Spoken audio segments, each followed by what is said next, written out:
Hello and welcome back to the Yogscast. This is a little bit of bonus footage from Guild Wars 2 that I sort of played when Simon was sleeping. So I found it in a folder that I'd forgotten about. Down the back of the sofa? Or... Yeah.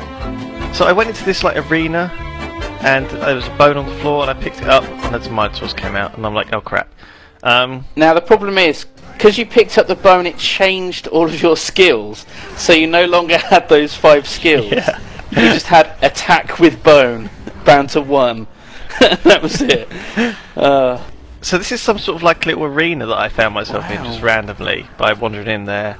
It gave me the option at the start of choosing between like easy, medium and hard. And I thought, I'm on my own, I'll just choose hard, no big deal. These things hit pretty hard, but fortunately I managed to kill them all. You got NPCs. NPCs helping you out there. They got your back, man. It's pretty fun little quest.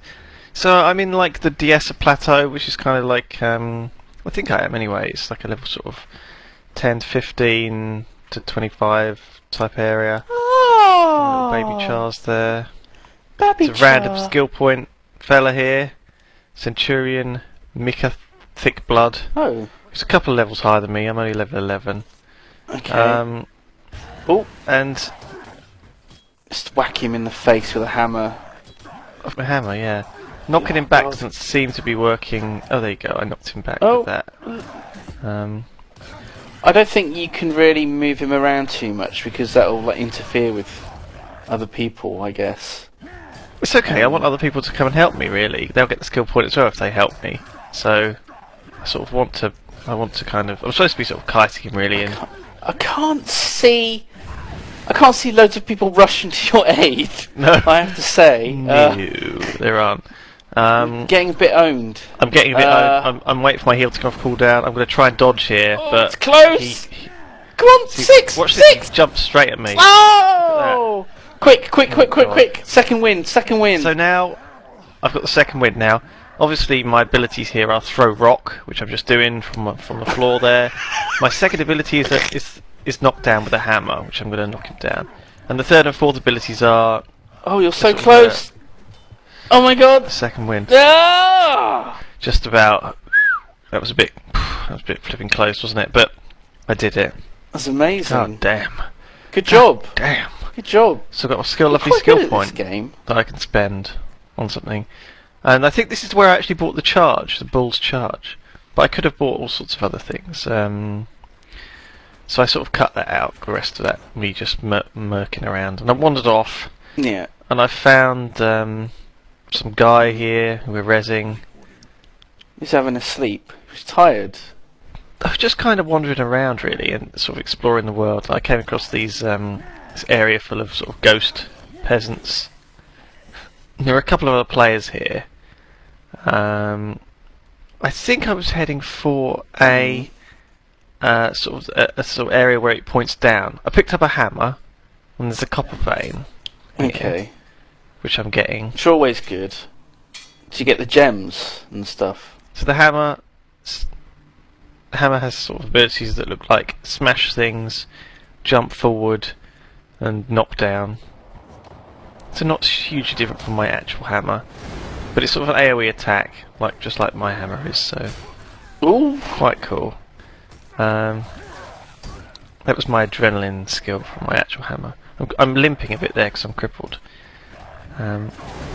Yeah. But I'm sort of, there is a quest here to kill these guys, so I'm sort of just faffing around.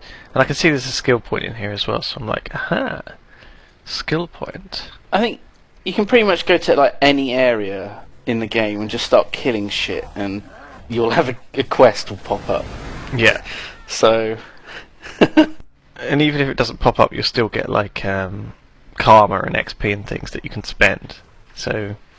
It's totally awesome. There's no sort of worthless places to go to, really.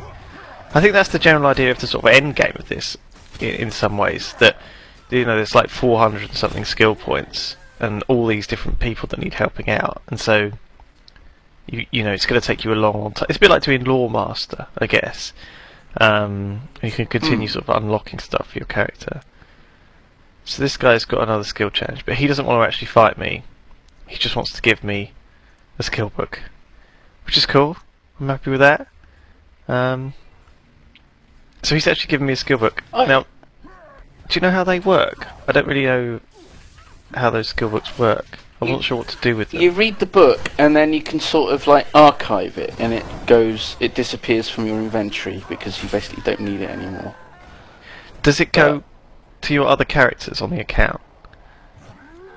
I didn't think so. No. I didn't know whether it was like account bound or not. I heard something along those lines, but that might be wrong. So take that with a pinch of salt. But I mean, why would they give you this book that kind of binds? I'm pretty sure it's account bound, but I'm not sure. So don't hold me on that. I see where you're going. What's the point in giving you a book in which you use it and get a skill point when just talking to an NPC will give you a skill point? So maybe you're right. Maybe it's something that you can send to your other characters or something. I think that would be cool if it is. I mean, obviously, skill points don't necessarily make your character more powerful because you've always got enough to buy abilities, and if you just choose the best abilities, then you can always just have those anyway. But more skill points gives you more flexibility and, the ability to kind of switch out to different abilities. So I've found a little coastline here with some hatchlings, a fella there shooting them, some more sort of hatchlings. They're really weird things, aren't they? Now this says here, test out Sesto Head Splitter's experimental weapons and help keep the experiments operational. So, right, I'm hitting this target dummy for God knows what reason. I think it's. Are you supposed to pick up some sort of experimental weapon, possibly? I think it's these things down here on the malfunctioning equipment. Ah! Right. Well, that looks like it's for something. Yeah, and oh my Okay. god, Oh! look at that. It's a big... Oh, God. Isn't that a It's disgusting the thing that killed Tasha Yar in Star Trek, The Next Generation.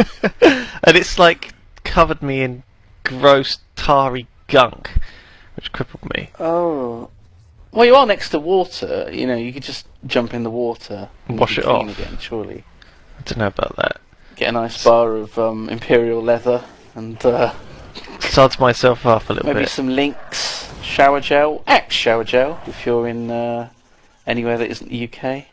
So I was kind of wondering what's this sort of machine powering, so I sort of went down to have a look. And apparently it's not really powering anything. There's No. just a shark down here. And I was like, holy shit, Hello. a shark. So I'm stabbing it with a harpoon. Why not? And obviously I've never been underwater on this character, so I'm having to skill up my underwater weapon. There's two different choices, I think, harpoon and trident. Right. Most classes can switch. Certain classes can't switch, like mage. They can switch because they've got all the different elements. They get 20 abilities anyway. But Oh God, yeah. with warrior you get sort of this option of 2. And I've also got on F1 there, I've got, That's a lot I've of got an sharks. adrenaline ability, which is like that thing there where you spin around in a circle and knock them all back. And knock them back. I am surrounded by Yeah. sharks now. They've all sort of they've seen the bleeding and they're going for me. Yeah, the smell of blood in their nostrils. I've got that sort of. We are unlocked. There you go. Just owned all those sharks. Achieve and everything. Achievement Fish Slayer. Yeah. Of course, because sharks are a fish.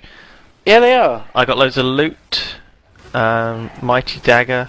They're not mammals, are they? They are fish. Yeah, that's right. They're the biggest fish. Sharks. For some reason, I think is it because they lay eggs or something like that? Is that the reason? Yeah. So good. I'm quite enjoying stabbing these things and skilling up my sea weapons and looting loads of crap off them. It's different, isn't it? It's just a change of scenery. There's a big hole here full of skinks, and I'm like, oh crap, there's nothing here. Just sort of wasted my time. Skink hole. In a skink hole. Yeah. Yeah. Typical. My god. So these things are getting owned. Why isn't it dying? What's going on? Oh, it's very low health. Yeah. I love the noise they make when you squash them. Oh. Very rewarding. So yeah, nothing in this dirty skink hole. Good. Let's move on. Shall we? So yeah. Next, right, I was in the same, just further on the coast. I saw this like thing there. It's like a submarine thing, and there's people attacking it, and so this is like a dynamic event, and these guys are the Iron Barracuda. That's the name of the submarine. Attacking the Iron Barracuda. See, those ones over there are actually attacking it with spells and stuff, whereas these guys were just sort of standing around. So it's got a certain amount of damage that it can't sustain. So you immediately go for the ones that aren't actually attacking the Barracuda. Well, I sort of didn't realise. Oh. I'm supposed to attack the ones which are attacking the Barracuda, yeah, but I was not doing a great job of that. My adrenaline ability is sort of an AoE, so I'm kind of saving it for like when I get more than one mob on me. But these things have like a knockback, which is quite annoying. Underwater knockback. I'm getting a bit of difficulty getting him in range. Now I've suddenly got an extra couple of ads out of nowhere, and I'm taking a whole lot of damage, and I should be healing myself. But I got knocked back when I was trying to heal, so I'm running away instead. Yeah. I mean, one of the issues I have with sort of underwater fighting is it's quite difficult to get a sense of how far away mobs are sometimes when you're like fighting in 3D. It's the same for when you're flying around. Yeah. I have this real difficulty in sort of depth perception, essentially. I think a lot of people do. I think that's why World of Warcraft did their underwater combat basically exactly the same as the land combat, except you were in an underwater environment. So, you know, you got a mountain that went along the bottom of the sea kind of thing. And it was all very 2D. Is that right? No. I guess so. Yeah. It's on a plane, on like a flat surface sort of fighting. So I thought, you know, what happens if I shoot these guys? Can I just pull them all up here and so I can hit with my hammer? But they kind of elastic band a little bit. Oh, bastards. Anyway, I failed the quest, and the Barracuda got destroyed. Oh no! Now, it didn't really explode or anything. And so I was like, what's going on? I thought it would have been like exploded into pieces. Anyway, I came back here later, and there's another quest to collect bits of it that all fell off. So I'm now collecting all the bits of the Barracuda. It's karma. You have to, you know, it's your fault. The actual model of it has changed, and it's like smoking, like half sank, and it's got like holes in it. So it is like a bit sort of knackered. It's a bit rusty, isn't it? And if you sort of get all of the parts together, and you give them all back to this guy, the Barracuda will be fixed. And I think it actually sails off to like somewhere else, and you can like follow it and go and do another kind of quest. So there's a lot of these. Wow. It's another sort of dynamic event. I had a good time doing this. Pretty cool. Collecting all the like bits and bobs from under the water. Under the sea. I love that as well. We didn't really mention that when you surface, you get splashy water all over your screen. There's quite a lot of those things. When you get like gunk on your screen, and when you get knocked down, you get a kind of a dazed thing as well. Stuff like that. It's immersive. So yeah, that's all for now. But I've got a little bit more footage. I think we'll go through a little bit of crafting that I did, and then I've got a little bit of World with Worlds as well, which I found in the folder. So we might go through those in the next video. I can't wait.